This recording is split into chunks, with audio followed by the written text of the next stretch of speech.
So for test 4, I'm going to be talking about T.S.Eliot, The Wasteland, a chess game, which is in his second section of the very long poem that it is. For comparison, I'm going to be talking about Emily Dickinson, her poem 754, My Life Had Stood a Loaded Gun.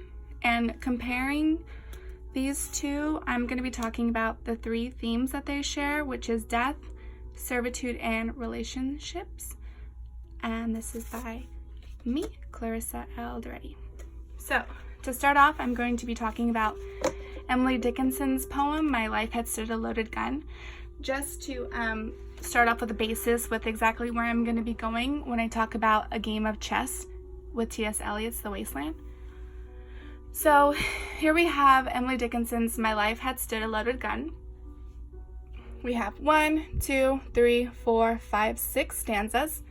And all throughout these stanzas, she has a pretty good pattern going on when it comes to her lines and her stresses. So she has 4 stressed, 3 stressed, 4 and 3, and it goes on like that, continues all throughout the poem, so she's very consistent with that. So she's got this alternating iambic tetrameter and iambic trimeter lines. And when it comes to rhyming, she's very selective. So she has rhyming up here in the beginning, A, B, C, B. She has rhyming right here at the end, S, T, U, T. But in the middle, she gives us absolutely no rhyming whatsoever. And I think this is important because Emily Dickinson, as the writer of the poem, I feel like she's just exerting her control. She's telling us what's going to happen, when it's going to happen. And those rhyming sections indicate her beginnings and her endings when it comes to what happened. So let's talk about what happened. So in our first stanza right here, my life had stood a loaded gun in corners till a day. The owner passed, identified, and carried me away. So here we have our speaker. She's embodying the gun. So she, like the gun, is a mere instrument. She is meant to be used and set aside right here and carried me away. So she sort of communicates this tone that she's helpless, which she continues this feeling of sort of helplessness throughout the rest of the poem. So let's go down to right here, stanzas 2 and 3. And now we roam in sovereign woods, and now we hunt the doe. And every time I speak for him, the mountains straight reply. And do I smile such cordial light upon the valley glow? It is as a Vesuvian face had let its pleasures through. So right here, our speaker, she is communicating to us her servitude to a man and how it's just this endless cycle. She doesn't tell us anything new right here. All she's telling us is her position, and her position is serving this man. And we know he's a man because right here, this is our first indicator. And every time I speak for him. So clearly she's serving a man. And then we have another reference to other women when she talks about the doe right here. And now we hunt the doe. So other women, which is the doe, will experience the hunt as she does without freedom. So this process, or this living life as a sense of servitude, is just an endless cycle as a woman, and that's what our speaker is communicating to us. Moving on to stanza 4 right here. And when at night, our good day done, I guard my master's head. 'Tis better than the eider's duck, deep pillow to have shared. So once again, no rhyming whatsoever. That one is very blunt right there. But our speaker goes on, she's still talking to us. She's telling us that her existence is purely servitude as a woman. So she's going on. She's reflecting this helplessness, this fact that she's only serving him. That's all she does. That's all she can do. Moving on to stanza 5, right here. To foe of his I'm deadly foe. None stir the second time. On whom I lay a yellow eye or an emphatic thumb.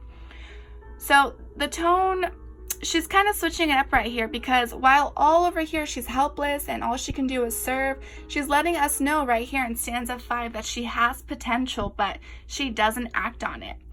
And it's because she can't act on it. She can only act with permission. As she embodies the gun, she can only be used when he picks her up and pulls the trigger. She cannot kill his foe by herself. She cannot serve him on her own. She can only serve him with his direction and with his permission. So, moving on to the last stanza. Though I than he may longer live, he longer must than I. For I have but the power to kill, without the power to die. So there's that rhyming again right here in the ending, S-T-U-T. We have I and die, very big rhyming. So this is the ending. This is the final ending right here. Our speaker is telling us this is her death. This is the speaker's final death. She is being set free from this relationship to this man that all she does is serve and serve and serve. She's helpless. All he does is carry her around and make her do things. She can't do anything by herself. But in this death, she is dying into a life of freedom. So it's very symbolic. While most people can be like, oh, she's dying, it's sad, but she's free now. So it doesn't matter. In this death is her escape. The servitude has ended. Her suffering has ended. She doesn't have to keep going through this endless cycle of serving a man who just controls her. So, moving on to T.S. Eliot's A Game of Chess. I'm going to be talking about the last stanza because I feel like the last stanza is the most important.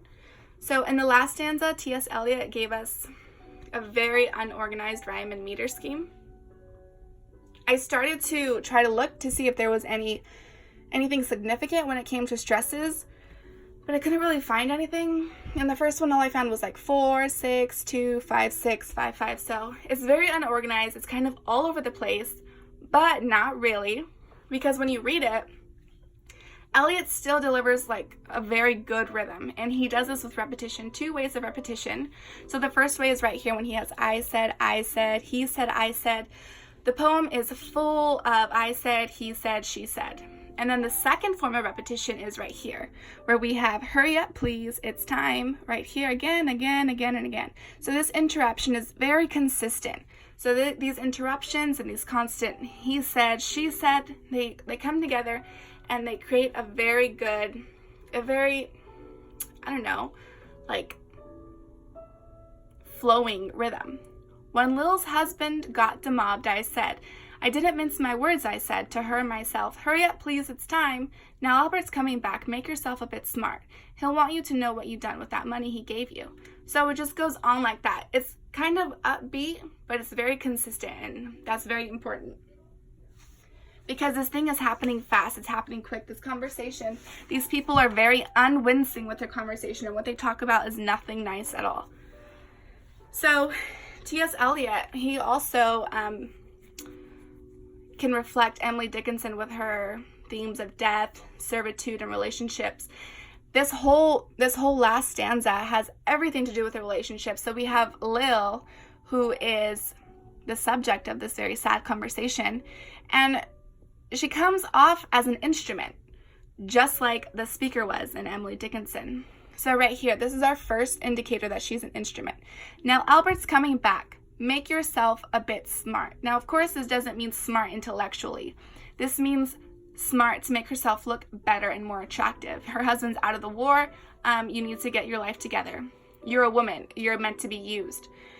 He'll want to know what you've done with that money he gave you. To get yourself some teeth, he did. I was there. You have them all out, Lil, and get a nice scent. So this is just furthering her being instrumentally objectified as a woman, and then by another woman, which just makes it even more worse. So going down, we have our second indicator of her being an instrument, but this time, instead of being objectified as an instrument, she is being a sexual instrument. He's been in the army 4 years. He wants a good time. He wants sex. Good time is a reference to sex. So first, Lil is instrumentally objectified, then she is a sexual instrument. So if we go down further, the third instrumental reference is right here. What you get married for if you don't want children. What else are women good for? Having babies. So Lil is consistently reflected as just being a baby maker.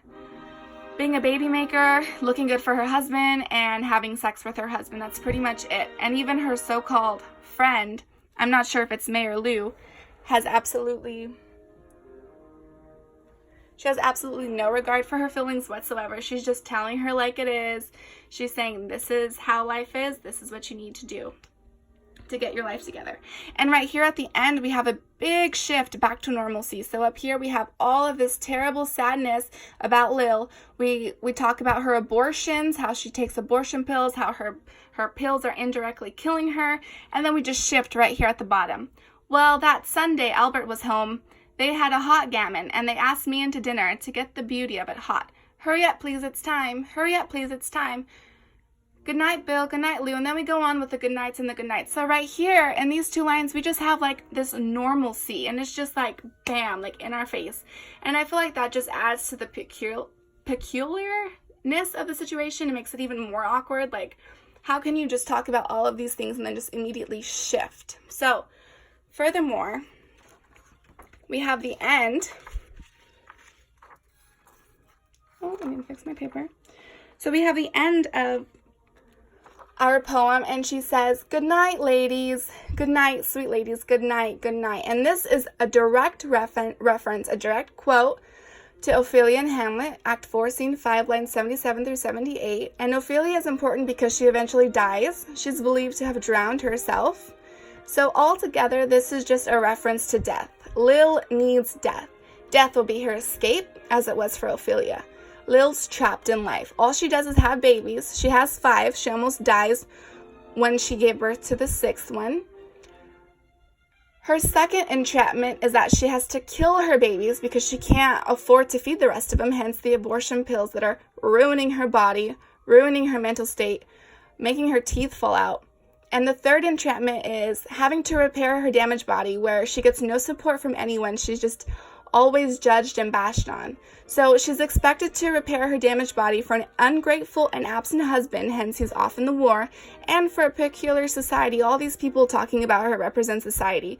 And it's just so odd that these people would just be so inconsiderate for her when they seem to know her very well.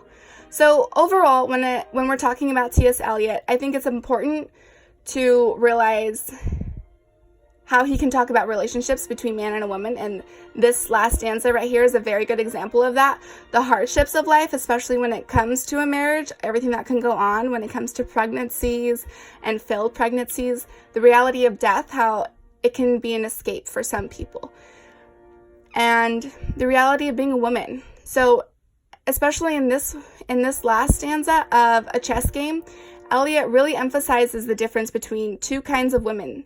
So the first one who accepts her wasteland and thrives in it, and that would be the women who are bashing Lil. And then the second kind of woman is one who suffers in her wasteland and craves an ending to it, which would be death, and that's Lil.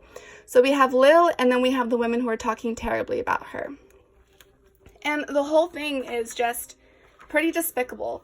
Just the instrumentation of women altogether, the servitude of a woman, what it meant to be a woman at this time, and how death was really just an escape, how it was nothing more than a release for these women. And I think these 3 themes are really important, and I also think that all 3 of them can pretty much sum up T.S. Eliot's The Wasteland when it comes to communicating the realities of life. And